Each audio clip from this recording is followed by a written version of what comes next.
менің анекдоттарымды көріп ұялатындар көрмей ақ қойыңдаршы, сендер, я. Әйтпесе сәл яттау жерлері бар да. В общем, күйеуі үйіне келеді да, әйеліне айтады. Мен досымды шақырып қойдым қонаққа дейді ғой. Сөйтіп әйел айтады. Мұның не сенің?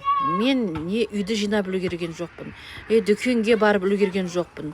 Үйдің іші шашылып жатыр. Өзім де шаршап тұрмын деп. Сөйтіп енді ренжиді ғой.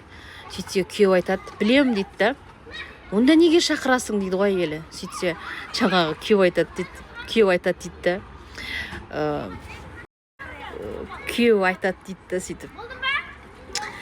Байғұс бала жақын арада үйленейін деп жүр деп айтады дейді. Түсіндіңдер ме? В общем, жақын арада досы үйленейін деп жүр екен да. Соны, в общем, қонаққа шақырып енді өздері түсіндіңдер ғой. Ұнаса маған лайк басып, маған тіркеліп кеттіңдер.